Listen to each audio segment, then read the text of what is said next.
Well, today, on the 400th episode of WCR Nation, we're going to talk about the facts that I've learned over the years that really have nothing to do with what you think. I have been in this industry, super dedicated, super in it.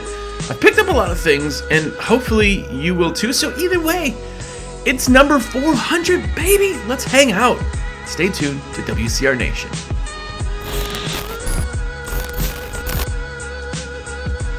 What's up, everybody? Jersey here from windowcleaner.com, and you are here on the 400th episode. So nuts. 400 weeks straight without missing a beat.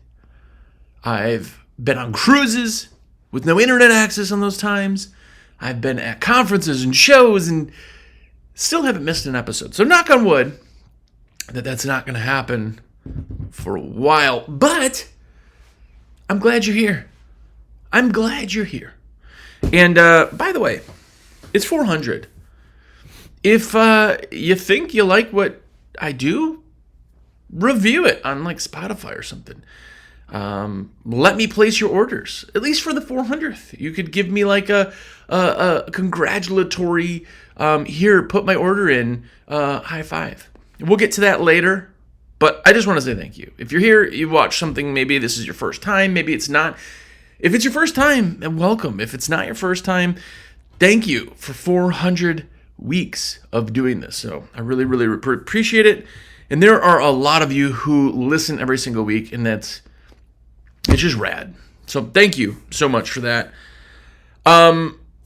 Today, I do want to talk about the facts that I've learned about business, about here, window cleaning, kind of all of that. And none of it really has to do with window cleaning.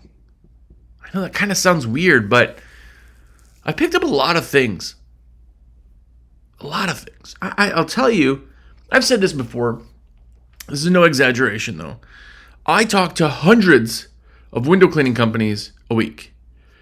Now, maybe closer to only 100 in the slow time, but in the spring, summer, fall, I speak to a lot. You got to think, I'm on chat I have a 13-hour shift on Monday alone. I have an 8-hour, 9-hour shift on Tuesday. That's just chat. I'm on the phones. I am answering questions. I am on Facebook groups. I am answering the phones. I'm on the phone for 25 to 30 hours a week of my 40-hour week. I'm on the phone. Like, I talk to a lot of window cleaners. And in those years' time, I've been in the industry for a very long time. I've worked for WCR for almost 10 years now. That's crazy. Gosh, I'm old. But I've really been able to talk to a lot of window cleaners, and I'll tell you, some of them are not in business anymore. Some of them are not in business, and that's okay too, because it opens the room for you. And anybody can start a business, but not anybody can run a business and make it successful. And there's some things that I think really kind of contributed to that. I mean, you got to think, over all these years, a lot of the companies aren't there. A lot of them are still here. I've worked with companies personally that, went from $50,000 to $53,000 a year to over $1 million a year. I work with companies that are doing 800 and something, 860, something like that, in their third year of business. Like, there are very, very successful companies, and there are companies that just don't make it. And I just want to talk about the facts that I've learned that have nothing really to how to squeegee a window. And the first one in our industry, the biggest one, I think that's so hard for people to understand. And if you're listening to this, I really do hope that you understand what I'm saying. But it's not about clean windows. Like, the biggest thing that upsets me, and it upsets me, if you know me, I don't really get upset. But the thing that saddens me, we'll say, is that there are a lot of people, especially on like pro window cleaning, my own Facebook pages or YouTube pages, where people comment and they say things like, well, I don't advertise and I just do good work and people hire me. Well, yeah, technically, I know a lot of companies who don't advertise at all. I know companies who've been in business for like 20 something years that don't advertise. They run one truck with a part-time guy. You're not ever going to be a large company by not ever advertising. And if you are, that is the slowest climb. There's guys on there, and I won't mention names. I think I blocked him because I just can't follow it anymore. But he's like way priced wrong. He is just doesn't understand anything about business. He's a one-man show. And in the same times he's said great things, he's complained. You go back and be like, hey man, I want to help. Like, here's a suggestion. Yeah, no, I don't do it that way. Okay, all right. If you don't want suggestions, I don't know it all. But if you're stuck that way and you think it's really about cleaning the window, cool. But here's the thing. Clean is not a degree. For us, it is. Like, oh man, you did like 90%. Oh, you did 100% on that window. It was amazing. There is just clean and not clean. Literally in a customer's eyes. Clean or not clean. If they look at it and they go, yeah, it's clean. Yeah, that's it. If they look at it and they see anything, that's not clean. Like, it is a simple black and white 1 and 0 type thing. It's either clean or not clean.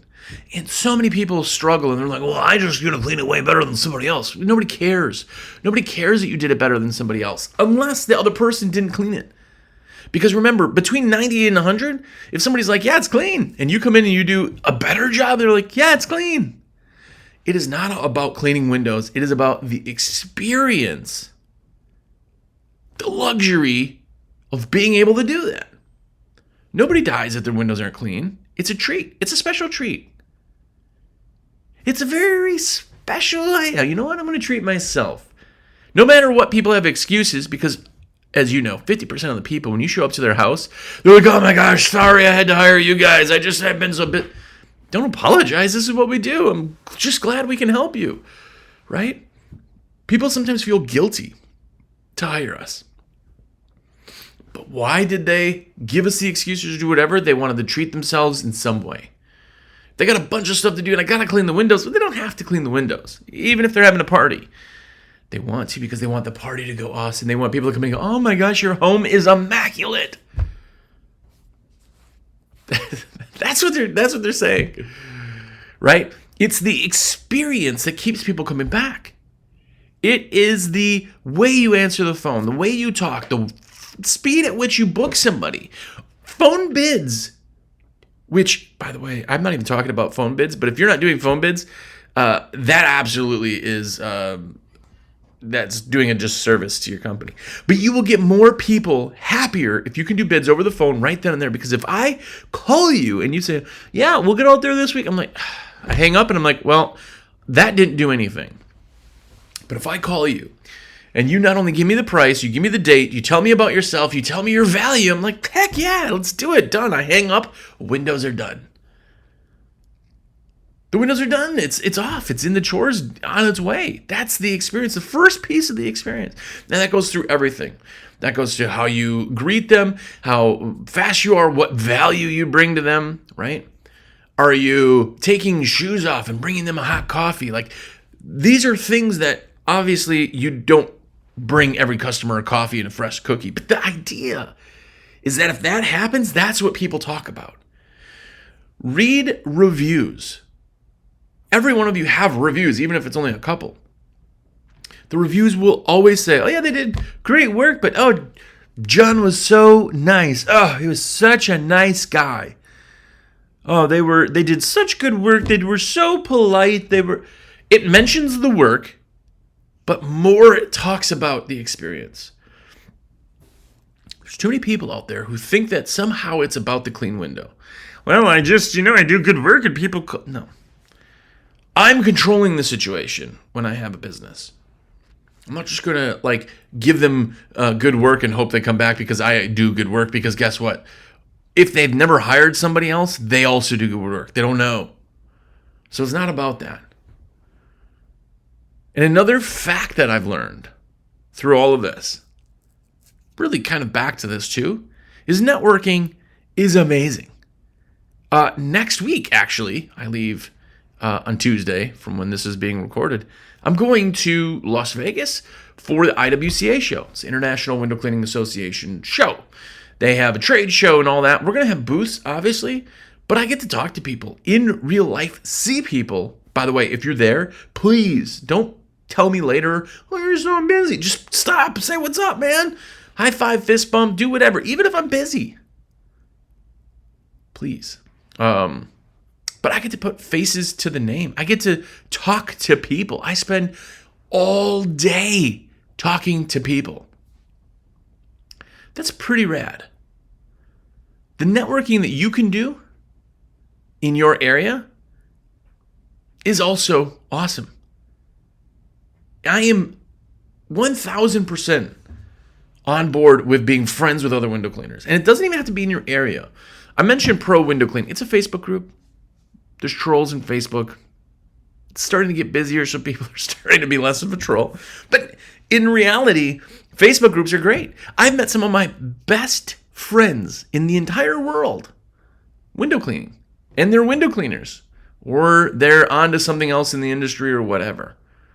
I've met guys and girls throughout the years that are just genuine, real friends because we just understand it. I can poke them for like, hey man, I got this thing come up, dude. I just want to get your quick reply. I could talk business. But I can also send them a message and be like, oh man, how's the new kid? Like, I could have that with somebody who understands things and they're in that.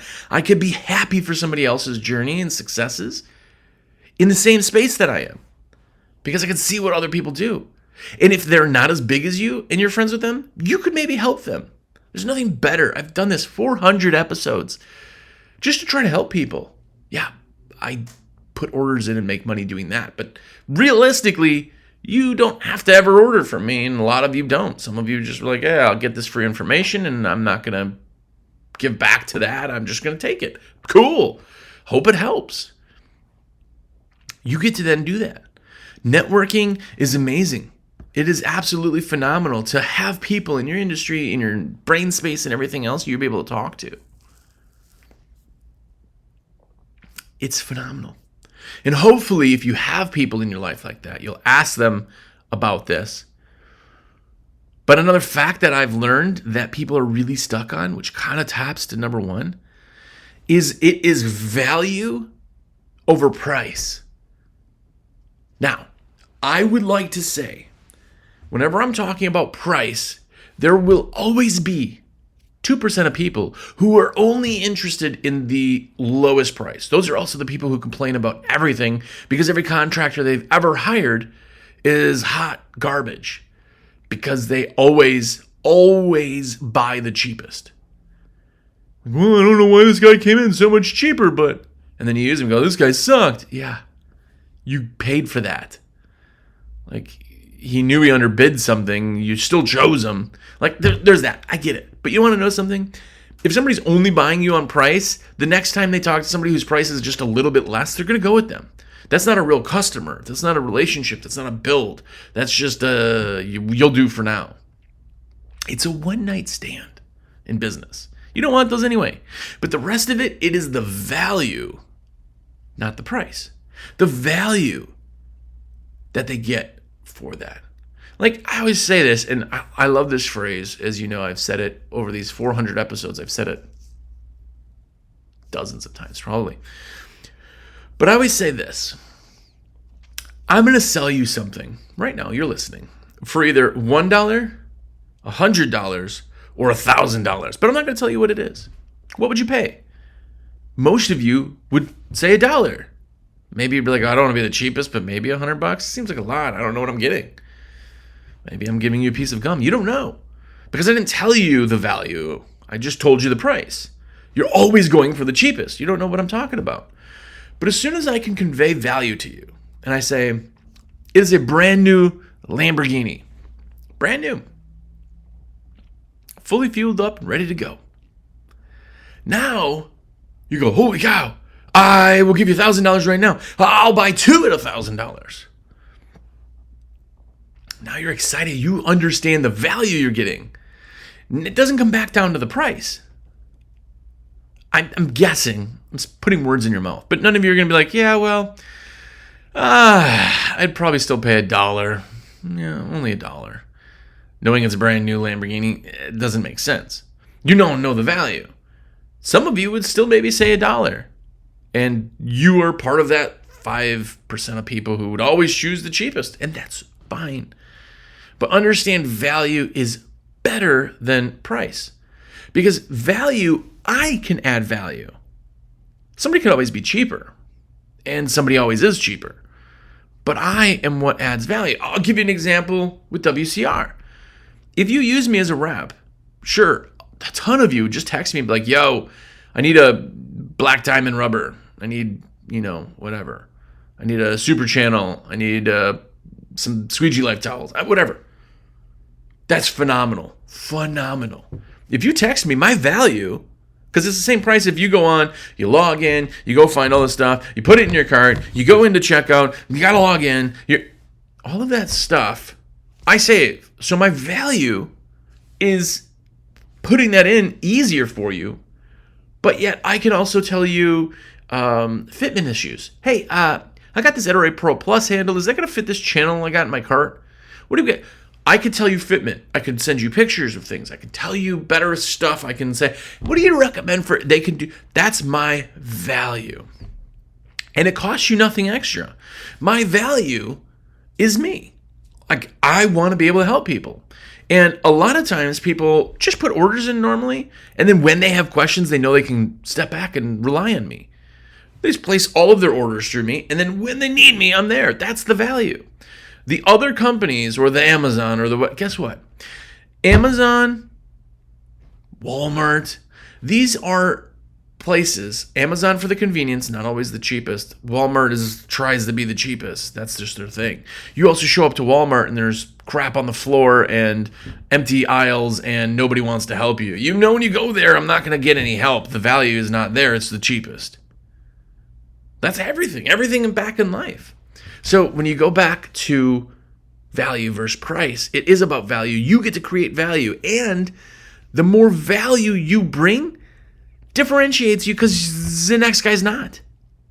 Like if you call me to put your orders in, or you call, I won't name names, at other companies, they're just reading out of a book. A lot of them don't even know what they're talking about. They're like, well, a lot of people buy this one. You should buy this one. Ask me a real question. I will tell you the answer. I will tell you my thoughts. Even if you don't agree with my thoughts, I'm going to tell you my thoughts. That's my value. Value over price. By the way, I should get better at segues over 400 episodes. But literally, I am a rep for windowcleaner.com. It costs you not one penny extra to let me put an order in. I mean, even to the point where you can put it all, shop all night, and then in the checkout screen, instead of clicking the checkout and going through that whole process, you just click save this cart. Text me and be like, yo, Jersey, it's in my cart. I'll take care of everything from there. And I get credit for it. You're actually paying me money without paying me money.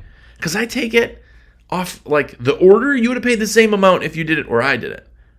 But I want to be valuable to you. I want to be valuable to everybody. And if you want to say, yo, happy 400th episode, and you want to give me a present, let me put your orders in. I know, shameless plug.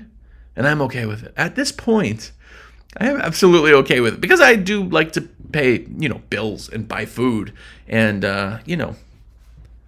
drive myself to the mountains, which most of you know I love. And that takes money, and money I only get when I place orders. Anyway, let me put your orders in is all I'm trying to say. And if you haven't yet, get the American Window Cleaner magazine for my 400th.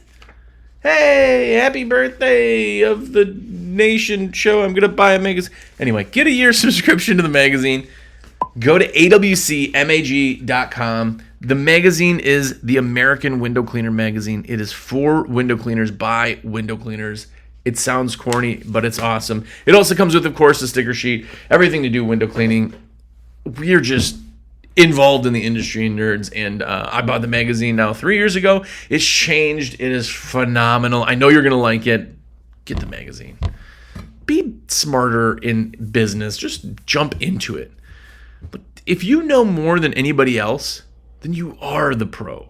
That's your competition. There's people in my neighborhood, maybe not neighborhood, but town, that don't even know there's like groups or any of this window cleaning stuff exists. They just do this job. And that actually brings me to my next fact. And there is a huge difference between a business and a job. And you're like, okay, but hear me out.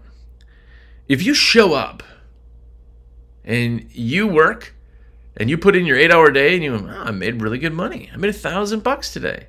Maybe you didn't make that much, but maybe whatever. Man, I worked today, made $750 by myself. That's phenomenal. You have a fantastic job. No. I own a business. No. You do the work. That's all you do is you go out there and you clean the windows. No one works for you. It's you. You have a job. And that's okay. Most Americans have a job. It's okay to have a job. But if you really want to have a business, that is a whole different thing. That's now, okay, I got people working for me doing these things. My entire job is the marketing, the advertising, all of that. Putting all of that stuff together to make this business go. Remember, a lot of people who fail, anybody can start a business, but they're not all good at running a business.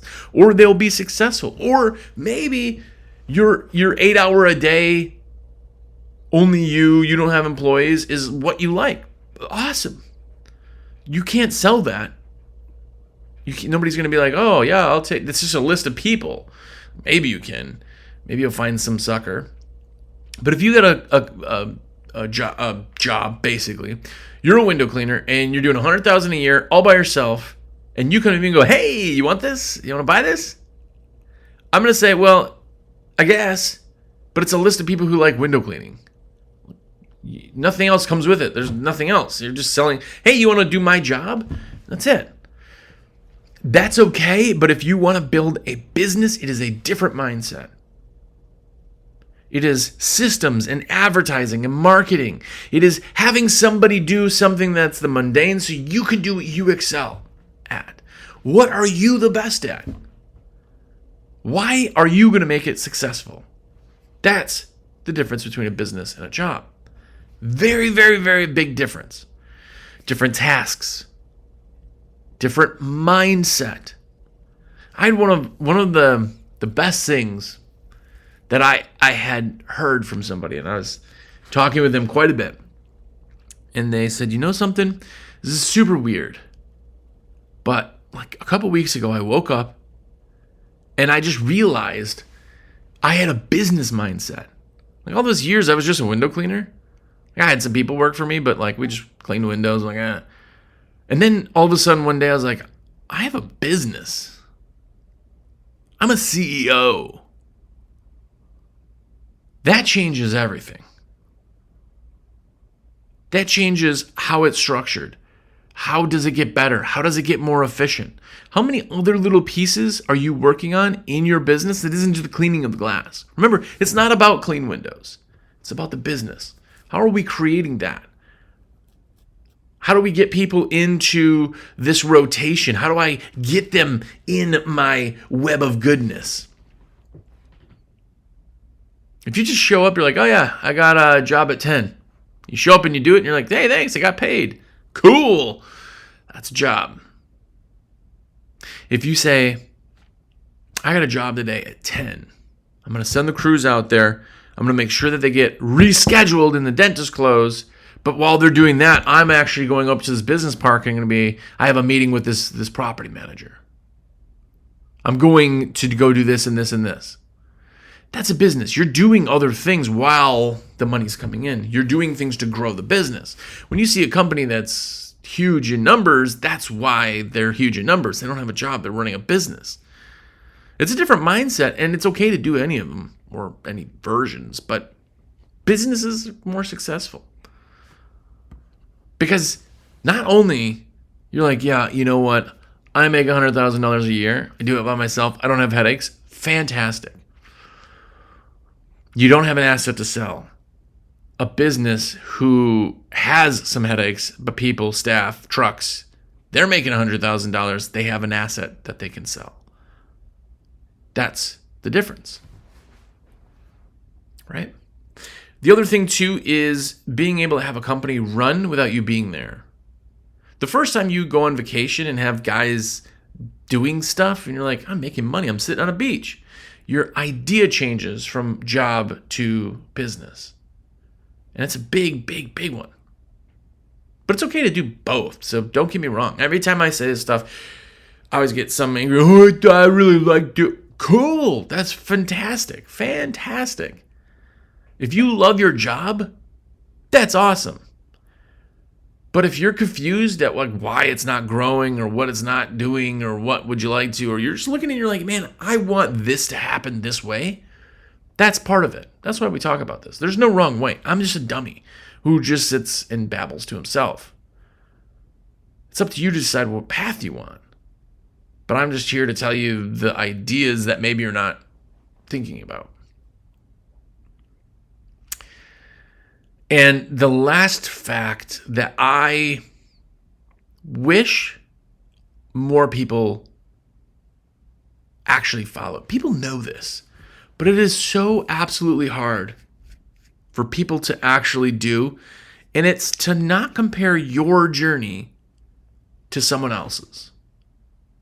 You look at this, you look at Facebook, you look at all this stuff of people saying these numbers and how much they make and what they do, and you're going, this guy just started in business. How is he doing what he's doing? I've been in business forever. Could it motivate you to be better or do more? Yes. But could it also be completely wrong? Yes. Could it also be the path that they took was different? Maybe you're still stuck in a job versus that guy who started as a business. I know a company who did his first $1 million year before he was 21. Do you think that guy was out cleaning windows every day? No, it can't happen. And if you go, well, yeah, but he had a lot of... Yes, he did. So why are you comparing your journey to his journey? His sacrifices were different. His path was different. That's like you driving somewhere. You show up, the GPS says, you've reached your destination. And you're at a McDonald's in Virginia. You look at the other guy and you're like, where are you? Oh, I am at, the Beverly Hills.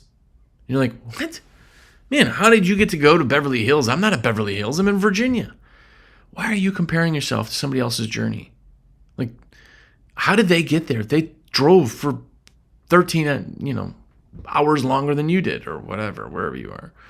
They had more fuel changes. They focused on that more. Maybe they had multiple drivers they switched between to get there. Why are you focused on their journey when you guys didn't take the same path? It's so hard because I can tell you this and you're like, well, yeah, of course, but it doesn't register. But people only tell Facebook, social media, everything that you're talking to somebody, they only tell you the real things.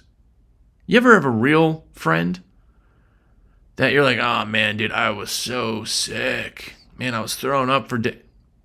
Yeah. They don't go online and tell strangers that. People don't go on and go, hey man, I'm having a really hard time making payroll right now. It's so slow. I just can't. People jump on there and then everybody goes, oh, you gotta be awesome like me. Yeah, I make it. That's why people don't say it. But then what does it look like to you and I? It looks like these guys just have nothing. Just all amazing things. Because the social media presence is almost impossible for you to then compare yourself to that. Or to not compare yourself to that. It's like people on Facebook, personal friends. You're like, oh man, how are they always traveling? They've taken 3 vacations this year. You've taken 3 vacations this year, but you just are always seeing them because you don't see the time in between. You're comparing yourself to them. Maybe they bought all their vacations on a credit card and they're drowning in debt. You pay yours in cash. You don't know their journey, so why compare yourself? It's the same thing in business. And if you're taking one thing away from this 400th episode, it's that. Don't compare yourself to somebody else. Use it as motivation, sure. Use it as a better roadmap. Like, how did you get here? But don't compare yourself and say that you're somehow not doing things the right way, because guess what? You are better than 90% of the people out there. Your company's bigger. You've grown faster. You're healthier. You're stronger. You've done this. You listen to this podcast. You're picking up stuff they're not picking up. You got the magazine. You got all that stuff. You're better than 90% of people, if not more. But you're only noticing the people who are better than you. If somebody jumps on there like, hey, how do I price this window? No, that guy's got not a lot of work. He doesn't have a lot of experience. He doesn't really know. You're better than him. You never thought that. The crazy thing about business and life in general is that there was a point in your life that you said, oh man, all I ever want is this, what I have right now. Say you're making $100,000 a year. A few years ago, you're like, man, if I could ever just get this to $100,000, I would be set. You're there. Your goals changed. But you are exactly where you thought you wanted to be at one point in your life. This is life. This is, maybe you were the type of person who's like, man, I just want 2 kids and a dog. I just want a nice house with a big porch. You might have that. If you don't, that's your goal. But if you have that, then your goals change. Well, there's like, man, I just want my kids to go to a good college. And that's not your goal. Don't compare yourself to somebody else. And it's the 400th episode of you listening to me babble. I would love to put your order in. But I would love you to want me to put you. But either way, let me put your orders in. My number is 862-312-2026. That's my cell. Text me, call me, whatever. Let me put your orders in because that's what I want to do. It costs you nothing extra. There's no surcharge for that. And I get credit for the order, and I can live another day buying hair gel and mustache paste or whatever people always tell me. But if you're going to be an IWCA, make sure to say hello. Make sure to follow everything that we do. Follow my YouTube channel. Sure, why not? But until next week, really look at kind of the facts of the industry. Let them sink in. Hopefully, you get ready to ramp up. But more importantly, be epic.